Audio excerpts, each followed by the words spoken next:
manusia bila sudah memperturutkan nafsunya, maka dia bisa jatuh dalam derajat binatang yang buas, yang buruk. Laparnya seperti babi.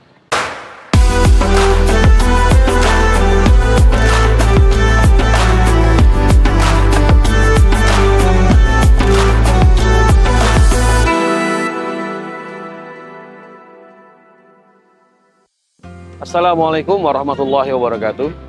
Para pemirsa yang dimuliakan Allah Subhanahu wa Ta'ala, secara bahasa asyam bermakna adalah imsak atau menahan dari makan dan minum. Namun bila kita kemudian mendapatkan penjelasan dari para ulama berdasarkan keterangan dari baginda Nabi Muhammad SAW, maka puasa bukanlah sekedar untuk menahan lapar dan menahan juga dahaga.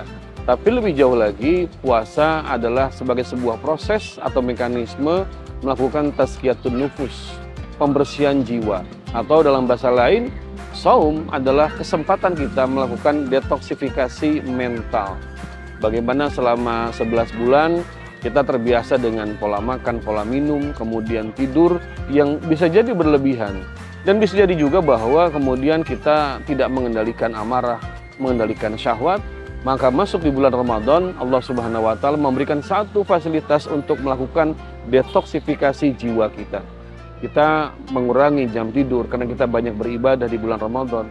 Kita juga bisa mengurangi porsi makan kita, dan kita diminta mengendalikan hawa nafsu amarah, termasuk juga bermesraan dengan istri kita, dengan pasangan kita. Ini satu hal yang sangat luar biasa. Karena sebagai manusia tidak lepas dari kemudian kelemahan dalam mengendalikan hawa nafsu. Bahkan Imam Ibnu Jauzi menyebutkan manusia bila sudah memperturutkan nafsunya, maka dia bisa jatuh dalam derajat binatang yang buas, yang buruk. Laparnya seperti babi, kemudian rakusnya seperti serigala, dan juga kejamnya seperti seekor singa. Masuk di bulan Ramadan, Allah Ta'ala memberikan kita satu momen yang sangat spesial. Allah ingin mengembalikan kita dalam kondisi yang fitrah, kondisi yang lurus, yang kemudian kita bisa mengendalikan hawa nafsu kita, yang juga kita bisa menjadi sosok yang kemudian tunduk di hadapan Allah Subhanahu wa Ta'ala. Kita hidup sewajarnya sebagai insan, tidak berlebihan, tidak makan berlebihan, tidak tidur berlebihan, dan juga kita bisa mengendalikan syahwat kita. Dan nanti kemudian Allah Ta'ala memberikan sebuah kedudukan yang sangat luar biasa bagi orang-orang yang mereka bisa mengendalikan hawa nafsunya. Wa amma man khafa maqama rabbih wan nafsa 'anil hawa fa innal jannata hiyal ma'wa. Dan kedudukan orang-orang yang mereka mengendalikan hawa nafsunya, maka tempat kembali mereka adalah surga. Nabi SAW juga menyebutkan, la yuminu ahadukum hatta yakuna hawahu taban liman jitu. Belum sempurna iman seseorang sampai nafsunya tunduk kepada apa yang aku bawa. Sebagai muslim, para pemirsa semua, maka tundukkan diri kita kepada syariat Allah, tundukkan diri kita di hadapan Allah Subhanahu wa Ta'ala di bulan yang penuh barokah, bulan yang akan menunjukkan kita ke dalam kebaikan, mengembalikan sisi kemanusiaan kita, sisi fitrah kita.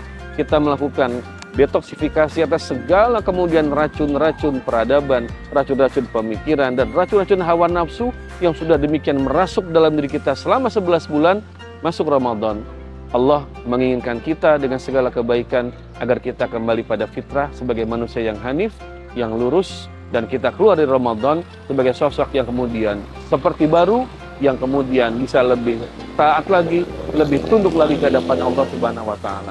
Mudah-mudahan puasa Ramadan yang kita jalani tahun ini menjadi puasa yang sangat bermakna, lebih bermakna, dan betul-betul mengembalikan kedudukan kita sebagai hamba yang taat, yang hamba cinta kepada Allah, dan hamba yang bisa mengendalikan diri kita, yang kemudian kita sukses melakukan detoksifikasi mental kita, spiritual kita, kita sukses menjalankan proses tazkiyatun nufus menjadi orang-orang yang mulia.